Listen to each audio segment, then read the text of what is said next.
Hi, this is Dr. Scott, and today we're going to get into the Doge balance sheet. I'll explain what that is, and we're also going to talk about the global debt at the end and show you the two parts of the problems that you have to solve. Okay, these problems are so massive, it's not funny, but one of them will get resolved, and we'll show you why they are what they are. Okay, and I've used this example before, but I'm going to just kind of bring it real quickly. Let's just say your kid comes to you and goes, I make $35,000 a year. Um, my budget's out of whack. I need help. I need money, blah, blah, blah, right? We've all, if you have kids older than 21, you probably felt that, right? And I mean, I got to say, I'm blessed with our son. Our son just, he doesn't have that. But we've also helped him out with a lot of things to set it up so he didn't have a lot of debt. It was very difficult for us, but it is what it is, right? But let's just say he did it, and we start digging into his finances, and we find out, crud, dude, you make 35, but you're spending $100,000.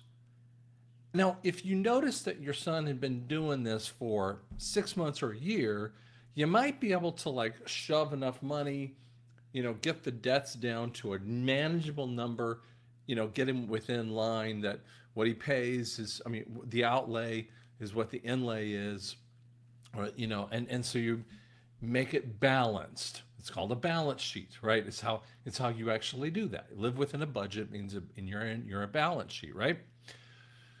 So you'd say, well, that's fine. But if you notice that he'd been doing this for, I don't know what that number is, 5 years, you'd say, dude, we're going to help you with that part. We're going to get you in balance, but we can't fix it all the way. You have to declare bankruptcy, right? Let's show you the Doge section of this system, because you're going to see as we go along here that this thing has been going on for way longer than that. Now, the debt has existed in time frames, and I'm going to kind of show you what I mean. This is on the Doge website. You can go to doge.gov spend. Okay, one of the more interesting parts. You can actually look on the site and see other things. Okay, now in 2019, the debt, the national debt that we've talked about before, is something that is easy to solve. You shove it down the cabal's throat, and because of the 14th Amendment under the fourth section. And the fourth section indicates if they've done insurrection, which they have done every single day, we can prove it over and over again. But secondly, what we can prove it by is when they interact in international funds or things that are not good for America. When Trump is saying make America great again, he's talking about putting the dominance there. It is literally the wording, the conversation in a modern terminology of the 14th Amendment. Okay? So at that time frame, it was 17, trillion, right? And it still is an unpayable number. It's not a number you can fix, right? So let's just kind of look at it a little closer here. And I'm going to open this up just a little so you can see the numbers a little clearer. I hope that helps you right there. Okay. So again, this is, basically in the year 2019. So these are in trillions. So $1.2 trillion is happening from HHS. I had no idea HHS was this big.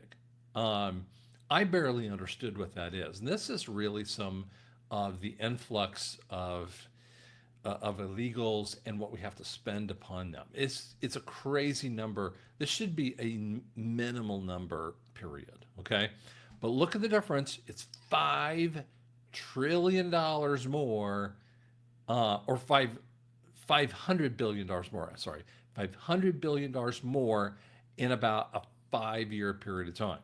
Now, obviously, this is a little bit, Trump's time frame too, but they're also trying to tell you how screwed up this is. And then Social Security spending a $400 billion more. And what for? I mean, people are not getting $400 billion more in monies. We haven't grown that much bigger. That's a big number, right? That's almost what, 20 20, 25, 30% growth in a 5-year period of time. It's a nutty number, right? Treasury, what the heck is Treasury going from almost 700 to 13, 1.3?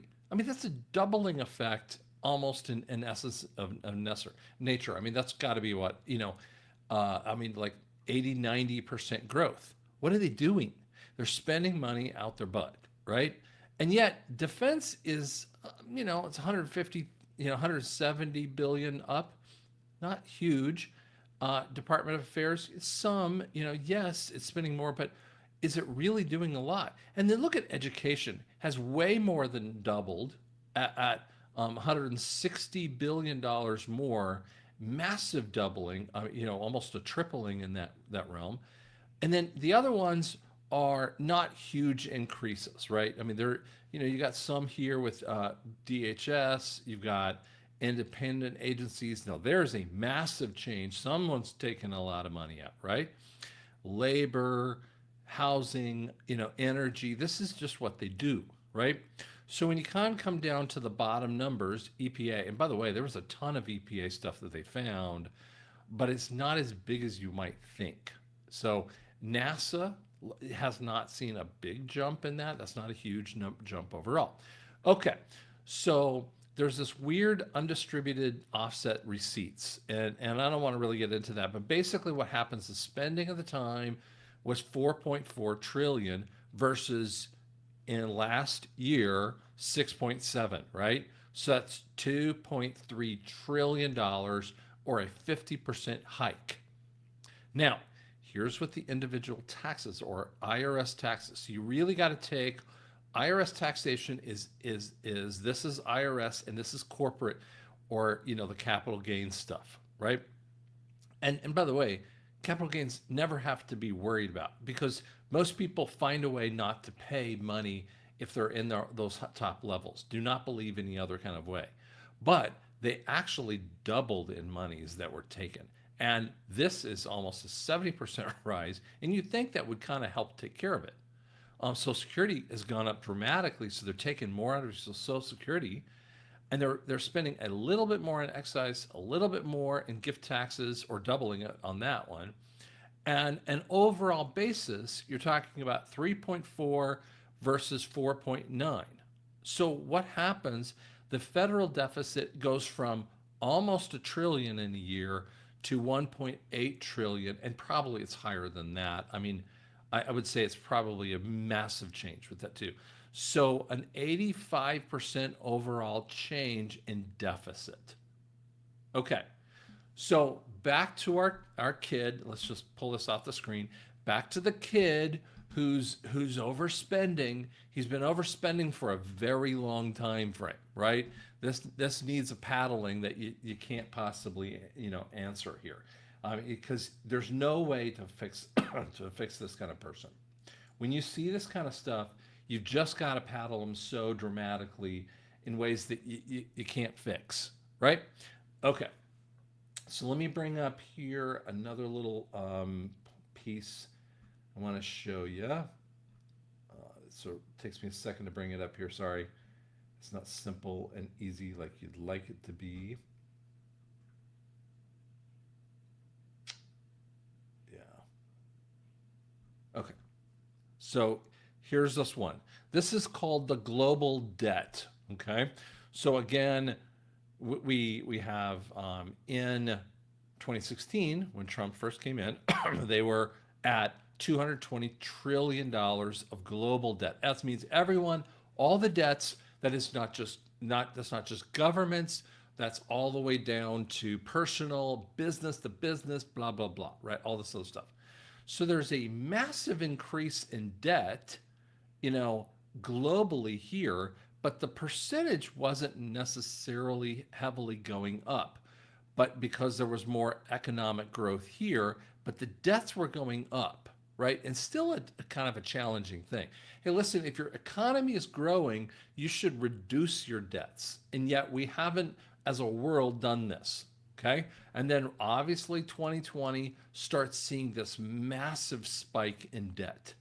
And the spike doesn't even back off. It backs off a hair, because at this time from 22 to 23, the American public specifically stopped spending money in debt. So they stopped buying houses and stopped buying cars because they were way overburdened in their debt, kind of thing. This rise here is not really from the people. It's really done by governments spending at a massive number. So in not even 10 years, what is that, 9 years ish, you go from 220 trillion to 315 trillion. And yet the percentage of debt doesn't feel as big. But here's the problem: you can't stay like this. There is an end point to this kind of situation. So while the Doge thing is so cool and it's going to get, some of these numbers down. Sorry, let me pull this off the screen. It's going to get some of these numbers way beyond even this. This is going to go away. The Social Security and corporate income tax, because that's called IRS taxation. So we're going to have to live as a country on these kinds of numbers, or more likely, we're probably going to see excise and other kinds of custom duties. That's the tariffs. That's going to go up dramatically, but not in a massive way. So you're going to see a lot less money, which means that you have to have your balance sheet in order. You cannot spend, HHS, $1 trillion for HHS or $1 trillion for any one of these things, right? You definitely need to spend it for Social Security, but you have to spend what you outlay, in essence, right? And so in essence, they still are they're underspending that one just a little bit, but most of it is spent toward, illegals and other kinds of circumstances, right? And some other people that were 100, 200, 300 years old, kind of crazy stuff, right? So what am I talking about here? What I'm trying to say to you is that when your balance sheet, as a business owner and a person who's looked at someone's financials, I look at this stuff and I go, you think Doge fixes everything? And I say, it can't fix everything. I wish it could, guys. But the reality is you have to bankruptcy to this point.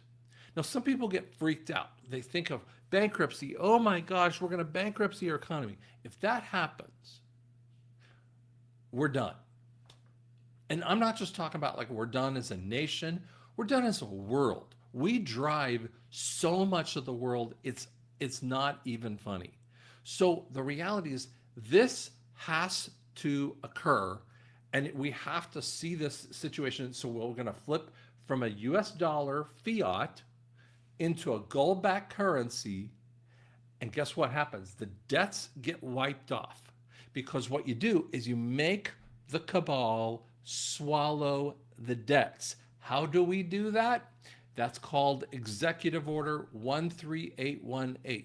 If you have crimes against humanity, we're going to not let you borrow anything, and we're not going to see, and it just says you can't even move the money, which means that they don't get any money.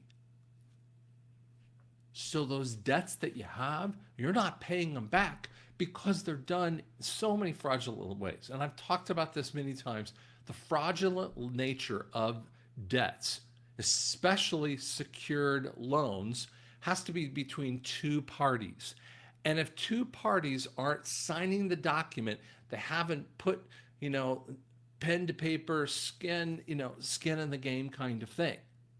And when you don't do that, it is an illegal contract. Every time you buy a car or every time you buy a house, just two secured debt points, right? Who signs it? Does Bank of America, it doesn't matter which bank it is, okay? It's nothing to do with necessarily the small banks, because they have to live by the FDIC, what the Fed tells them. They cannot run debt on their own unless they want to eat it, which would be really ugly for that. But what happens is they have no choice. So the reality is they never sign the loans. Who do they sign it with? When you're at a car dealership, who signs it? The car dealer. And it's like there's a woman in the back, and she's doing the ending part of the car deal where she's trying to drop on, you know, all kinds of taxation points, and oh, let's get an undercoating of this and that, right? And then she does that little system, and I go, but she is not legally allowed to sign that note from a constitutional level, nor is a title agent allowed to do that. And so that's why the debts have to be wiped off. And it's because they're unpayable. Like we showed right here, there is no way to even deal with this because right now in America, the interest on the loan, which isn't even showing up in the balance sheet. When I showed you this little thing right here, we're not even showing you what the interest, the payment on the interest is, because that's another 14 to 15% of everything we spend. This is just the pure spending. And see, that means what you spend right now. See, Doge can't fix the 1.3 or so in that range that we're spending toward interest. And every day that the interest goes up, which means inflation rises interest rates, and it makes things more expensive, and it's more expensive to buy. And so you have to push the interest rates up so that people don't borrow as much and more money isn't flowing, and it becomes this choking event that happens on the people and frankly on the systems. It has to have a reset point. This is the cool part. The reset's coming, and there is a way to fix all of this stuff. And that's what I'm trying to tell you. We make them choke on it, and it's called bankruptcy reorganization. Guys, it's going to be okay. You are going to make it through this time frame. And we are at March 4th, and I'm going to be watching what President Trump talks about tonight. I don't know what he's going to say, but we'll see what happens. Okay? Thanks so much.